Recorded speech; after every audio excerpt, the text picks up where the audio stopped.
জয় হিন্দ, জয় হিন্দ, বন্দে মাতরম, ইনকলাব জিন্দাবাদ।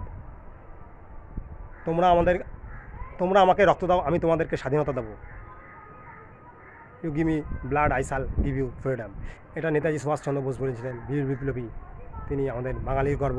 তিনি আইসিএস পরীক্ষায় পাস করেছিলেন, চাকরি পেয়েছিলেন, কিন্তু সরকারের চাকরি তিনি ত্যাগ করে তিনি ভারতের স্বাধীনতা আন্দোলনে নিয়োগ হয়েছিলেন। তিনি অমর হয়ে আছেন আমাদের কাছে। আজকে ভারতের স্বাধীনতা দিবস উপলক্ষে আমার বাড়িতে নেতাজি সুভাষচন্দ্র বোসকে, বীর বিপ্লবীকে আজকে মাল্যদান করলাম এবং তাকে স্মরণ করলাম, তাকে শ্রদ্ধা জানালাম। এবং ভারতের পতাকা, ভারত মাতা পতাকা উড়ছে, কত সুন্দর লাগছে। আজকে ভারত স্বাধীন হয়েছে 1947 সালে 15ই আগস্ট। 79তম স্বাধীনতা দিবস পালন করছি আমার বাড়ির ছাদে। ভারতের তিরঙ্গা লহরাচ্ছে।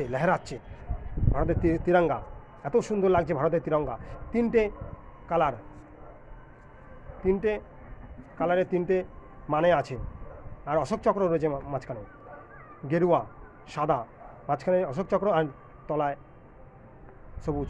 গেরুয়া মানে ত্যাগের প্রতীক, সাদা মানে শান্তির প্রতীক, সবুজ মানে শস্য শ্যামলার প্রতীক।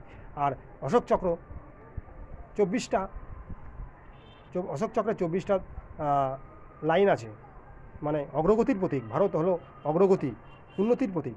এই হলো ভারতের তিনটে পতাকার গুরুত্ব। এই হলো আমাদের ভারতবর্ষ, গর্বের ভারতবর্ষ, স্বাধীন ভারতের ভারতবর্ষ। সুতরাং অক্ষয় শাহ আজকে ইউটিউবার অ্যান্ড রিপোর্টার, আজকে রিপোর্ট করছি, ইউটিউব করছি, ভিডিও করছি, আমার বাড়ির ছাদে পালন করেছি, সেলিব্রেট করছি। খুব ভালো লাগছে। আপনারা লাইক করবেন, কমেন্ট করবেন, সাবস্ক্রাইব করবেন মাই ট্রাভেল শো, এবং আপনারা নমস্কার করবেন, শ্রদ্ধা করবেন এই সুভাষ বোসকে, বাঙালির গর্ব সুভাষচন্দ্র বোস, শিশির কুমার বোসের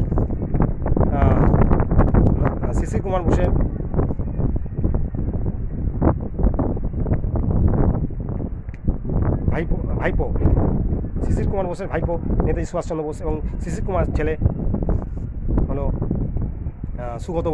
মিস্টার সুগত বসুর সঙ্গে, স্যারের সঙ্গে আমি কথা বলে এসেছি, দুবার ইউটিউব করে এসেছি এবং ভাইরাল হয়েছে ইউটিউবটা। খুব ভালো লাগছে। আমি তার সঙ্গে তার বাড়িতে দেখা করেছি, নেতাজি ভবনে, এলগিন রোডের বাড়িতে 2 বছর আগে। সুতরাং সব মিলিয়ে একটা আবেগ রয়েছে নেতাজির সঙ্গে, নেতাজির বাড়ির সঙ্গে। জানকীনাথ বসুর ছেলে, ব্যারিস্টার, বিখ্যাত ছিলেন। তিনি জন্মগ্রহণ করেছিলেন উড়িষ্যার কটক শহরে। তিনি উড়িষ্যা থেকে এসে এখানে স্কুলে ভর্তি হয়েছিলেন কলকাতায়, এবং তিনি প্রেসিডেন্সি কলেজে ইংলিশ অনার্সের ছাত্র ছিলেন এবং ভর্তি হয়েছিলেন।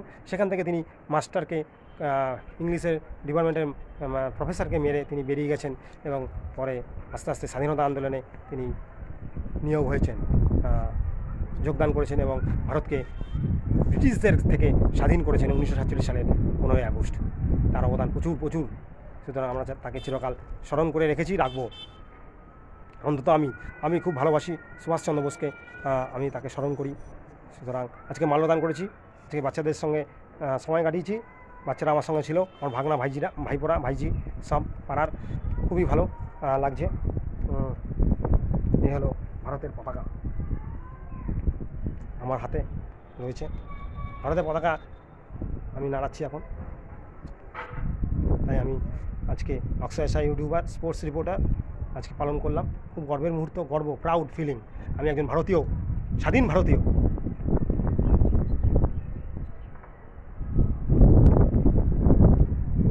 তাই আমি খুব খুশি আজকে সেলিব্রেট করছি। আজকে আরও প্রোগ্রাম রয়েছে সারাদিন।